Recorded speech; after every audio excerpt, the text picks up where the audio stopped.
Ya, Assalamualaikum warahmatullahi wabarakatuh. Nah, saya mau menjelaskan salah satu proses thermal yang mungkin waktu saya lihat di materinya Pak Tisno ini belum dikasih ya. Ini proses pengendapan ya. Nah, proses pengendapan atau precipitation process.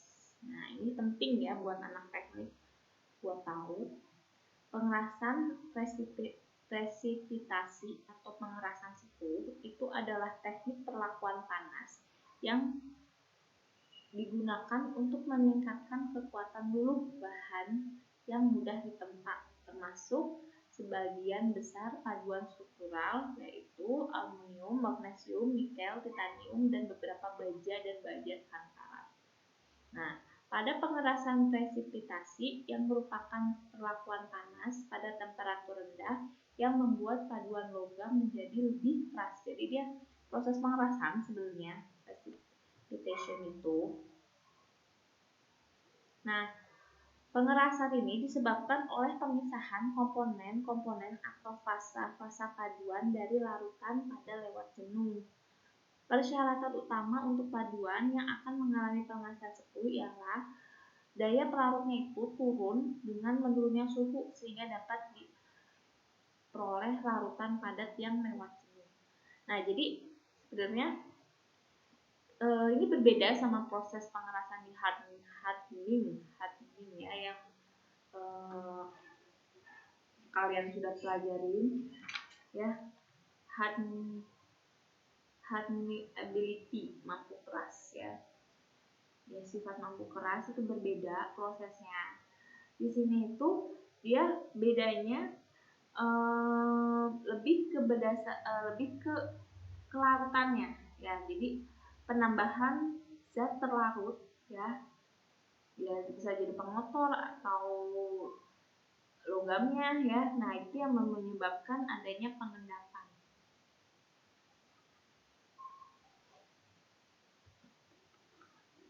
Pengerasan cukup berarti dapat terjadi waktu presipitasi pada tahap permulaan dari larutan yang lewat jenuh. Ya. Biasanya disebut dengan pengerasan suhu karena terjadi dengan berjalannya waktu.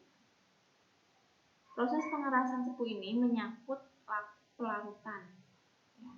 Disusun dengan cara pencelupan sehingga terjadinya larutan pada lewat jenuh. Ya, sama prosesnya seperti hardening ya, dipanaskan terus dicelup ya, dikurangi suhunya, diturunkan suhunya.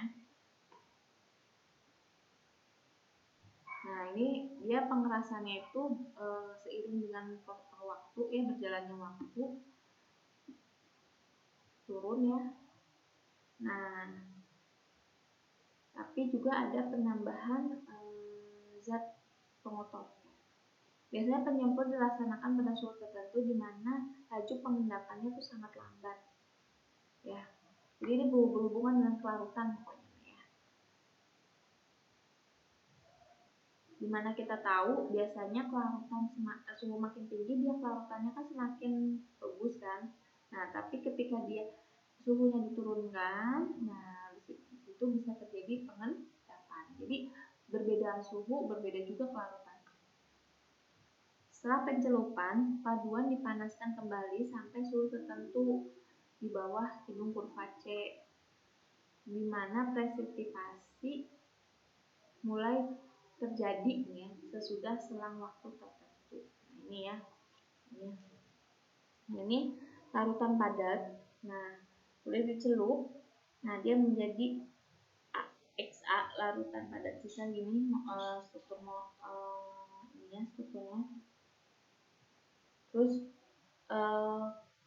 dia mengalami AB ya, ini pengerasan suhu presipitasi mulai terjadi seperti ini sampai akhirnya dia akan menghasilkan AC. Nah, suhu lanjut presipitasi menggumpal ya. Lewat jenuh. Ya, kalau ini proses anil. Ya. Kalian udah belajar kemarin di proses anil apa? Nah, ini sifat-sifat paduan, contohnya itu Al 96% dan 4% Cu. Ya, ini yang mengalami pengerasan sepuh. Bisa dilihat dari ini sifat-sifatnya, kekuatan tarik, kekuatan luluh, dan keuletannya. Ya. Pada tabel ini, bahwa paduan mengalami pengerasan sepuh, XAB mengalami peningkatan dan sifat-sifatnya dibandingkan dengan paduan dengan proses anil. Nah, ini ya, dengan pengerasan sepuh, kekuatan tariknya itu lebih meningkat ya, kekuatan luluhnya juga dan keuletannya juga. Kekuatan luluh melebihi kekuatan luluh paduan anil dan disamping itu mempunyai keuletan yang lebih besar pula. Hasil dengan pengerasan sepuh di ketangguhannya juga meningkat ya. Keuletan tertinggi mencapai bila ada satu fase saja, yaitu setelah laku larut tambah pencelupan untuk pengawetan fase tunggal. Nah, ini laku larut, pencelupan kembali ya. Nah, ini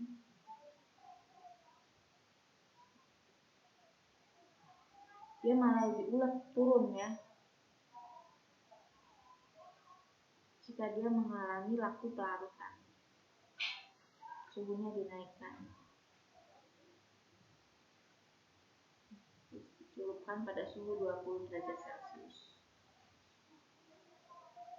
Nah, suatu contoh yang menarik dari penerapan proses pengerahan sepuh dijumpai di industri penerbangan.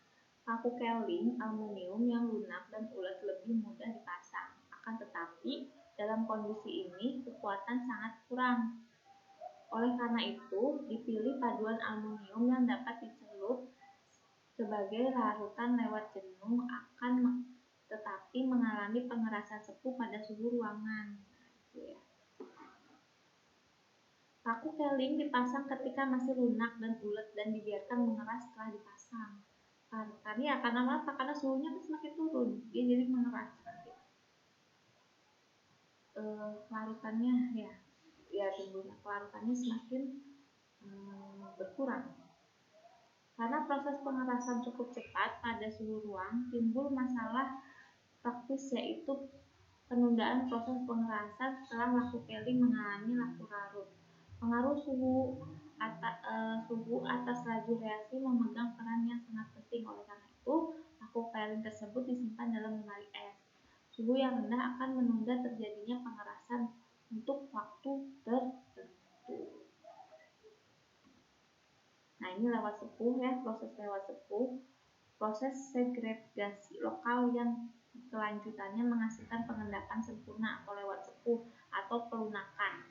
Sebagai contoh, tersebut terbentuknya struktur yang betul-betul stabil antara paduan Al dan Cu yang menyangkut pemisahan hampir sempurna dari tembaga dan dari aluminium bentuk molekulnya KPS pada suhu ruang. Hampir seluruh tembaga membentuk CuAl2 ya. Karena pertumbuhan fase keduanya menghasilkan luas permukaan yang lebih besar yang hampir tidak mempunyai daya tahan terhadap slip, terjadinya pelunakan yang berarti. Nah, ini pengaruh suhu terhadap proses sepuh ya.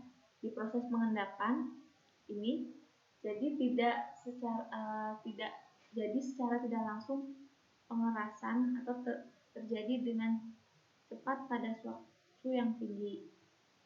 Kalau pada lewat sepuh atau pelunakan ini ya, proses lewat sepuhnya dia juga terjadi pada suhu dengan cepat pada suhu tinggi juga. Nah, kedua ini kan dari tumpang tindih ya. Nah, dari sini kita mencari mana yang suhu yang paling optimum ya ketika terjadinya pengendapan dan pelunakan ini. Suhu yang lebih rendah akan menghasilkan peningkatan kekerasan maksimal, akan tetapi memerlukan waktu yang lebih lama. Nah, terus ini ada proses pengerasan kombinasi, yaitu merupakan proses gabungan pengerasan dingin dan pengerasan sepuh. Terdapat dua metode, yaitu pengerasan sepuh dilanjutkan dengan pengerasan dingin. Kelemahannya keuletannya bahan dapat berubah dan energinya yang dibutuhkan untuk mengeras pengerasan dingin cukup besar. Pengerasan dingin dilanjutkan dengan pengerasan panas. Ya. Kelemahannya kekerasan akhir lebih rendah dari proses pertama.